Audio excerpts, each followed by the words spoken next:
شروع کرتی ہوں اللہ کے نام سے جو بڑا مہربان نہایت رحم کرنے والا ہے۔ دنیا کی سب سے پاک باز خاتون سیدہ فاطمہ سلام اللہ علیہا کی پیدائش کے وقت کیوں مکہ کی تمام دائیوں نے حضرت خدیجہ کو اکیلا چھوڑ دیا تھا؟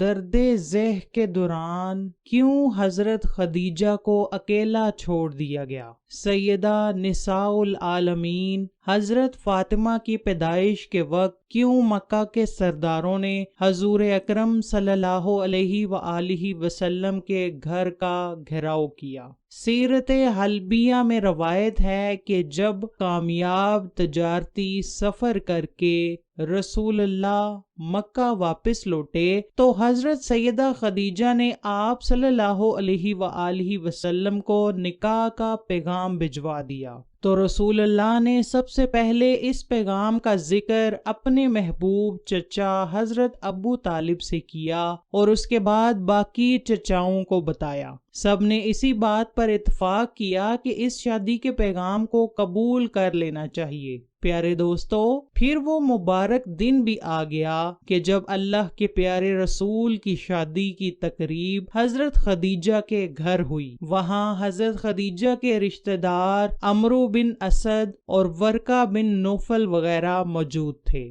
حضور کے چچا حضرت ابو طالب نے نکاح کا خطبہ پڑھا اور حضرت خدیجہ کی طرف سے ورقہ بن نوفل نے جوابی کلمات کہے۔ بے شک حضرت خدیجہ مکہ کی بہت با اثر خواتین میں شامل تھیں، لیکن اس نکاح کے بعد جب رسول اللہ صلی اللہ علیہ وآلہ وسلم نے تبلیغ حق کا پیغام دینا شروع کیا تو مکہ کی خواتین نے حضرت خدیجہ کا بھی بائیکاٹ کر دیا اور ساری عورتیں یوں تانے دینے لگیں، خدیجہ نے ایک تنگ دست اور یتیم جوان سے شادی کر کے اپنی شخصیت گرا دی ہے۔ اس لیے اس شادی کے واقعے کے بعد مکہ کی سردار اور امیر عورتوں نے حضرت خدیجہ کی طرف آنا کم کر دیا۔ شب معراج کی رات جب حضور اکرم جنت سے گزرے تو حضرت جبرائیل علیہ السلام نے آپ صلی اللہ علیہ وآلہ وسلم کو درخت طوبہ کا میوہ پیش کیا۔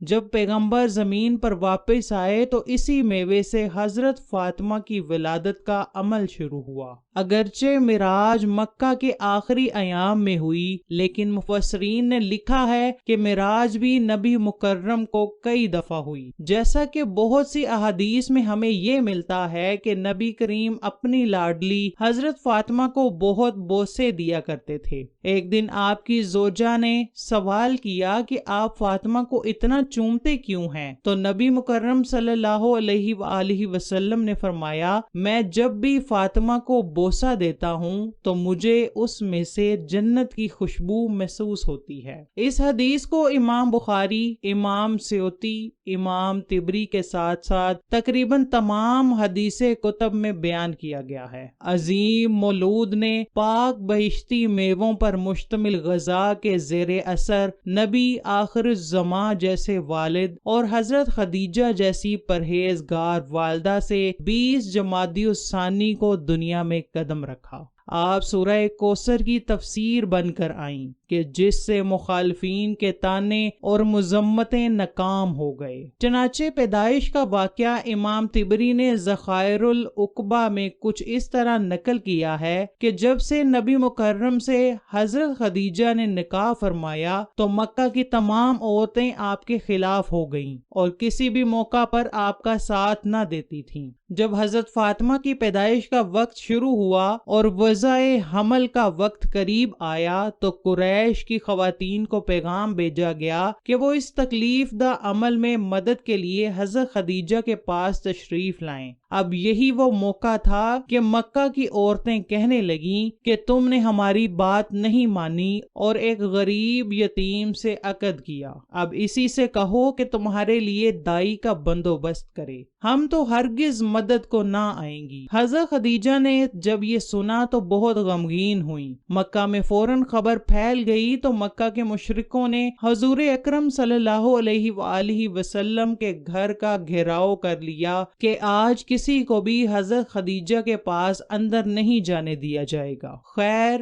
وضع حمل کا سخت وقت کا آغاز ہوتا ہے اور حضرت خدیجہ اکیلی ہیں اور کوئی معاون نہ ہے۔ آپ کے دل کی دھڑکنیں تیز تر ہوتی گئیں اور لوگوں کی سرد مہری آپ کے لیے موجب تکلیف تھی۔ اچانک آپ کی روح کے افق میں ایک روشنی پیدا ہوئی، آنکھیں کھولیں تو 4 خواتین کو اپنے نزدیک پایا۔ بہت پریشان ہوئیں۔ ان میں سے ایک خاتون کہنے لگی کہ پریشان نہ ہوں، ہمیں آج آپ کی مدد کے لیے بھیجا گیا ہے۔ یہ خواتین حضرت فاطمہ کی ولادت تک حضرت خدیجہ کے ساتھ رہیں۔ حضرت فاطمہ کی پیدائش کے بعد جب اس واقعے کا ذکر حضرت خدیجہ نے حضور اکرم سے کیا تو نبی مکرم نے فرمایا کہ وہ عورتیں فرعون کی بیوی آسیہ، مریم بنت عمران، سارہ، موسیٰ بن عمران کی بیٹی کلثوم تھیں۔ جب حضرت فاطمہ کی ولادت ہوئی تو اللہ تعالیٰ کے حکم سے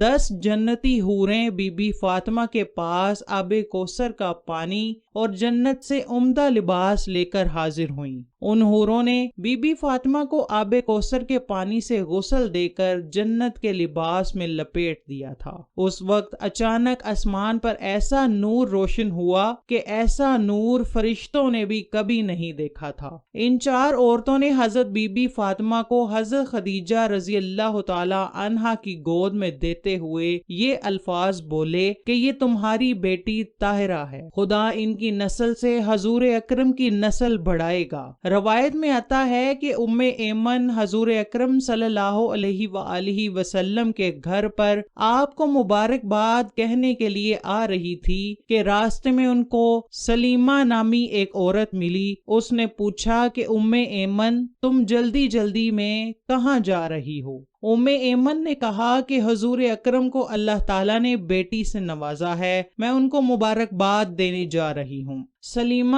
ام ایمن کو کہنے لگی کہ محمد کے گھر بیٹی ہوئی ہے، بیٹا تو نہیں ہوا جو تم مبارک دینے چلنے لگی ہو، جو تم مبارک دینے چل نکلی ہو۔ یہ سوچو کہ ان پر کیا گزر رہی ہوگی، کیونکہ اس وقت مشرکین لڑکیوں کو پیدا ہوتے ہی دفن کر دیتے تھے۔ حضرت ام ایمن فرمانے لگیں سلیمہ یہ بیٹی اللہ کے رسول محمد صلی اللہ علیہ وآلہ وسلم کے گھر پیدا ہوئی ہے، کسی کافر سردار کے گھر نہیں۔ مجھے یقین ہے کہ دین اسلام میں بیٹیوں سے وہ سلوک نہیں ہوگا جو ہمارے آباء و اجداد کرتے چلے آ رہے ہیں۔ ام ایمن کی باتیں سن کر سلیمہ کا چہرہ زرد پڑ گیا، کیونکہ سلیمہ کے گھر بھی 3 بیٹیوں کا جنم ہوا تھا، لیکن سلیمہ کے خاوند نے تینوں بیٹیوں کو ہی زندہ دفن کر دیا تھا۔ یہ سلیمہ کے گھر میں ہی نہیں ہوا تھا، بلکہ یہ عرب کے مشرکین میں رواج عام تھا کہ جب ان کے گھر میں کوئی بیٹی پیدا ہوتی تھی تو اس کو مار کر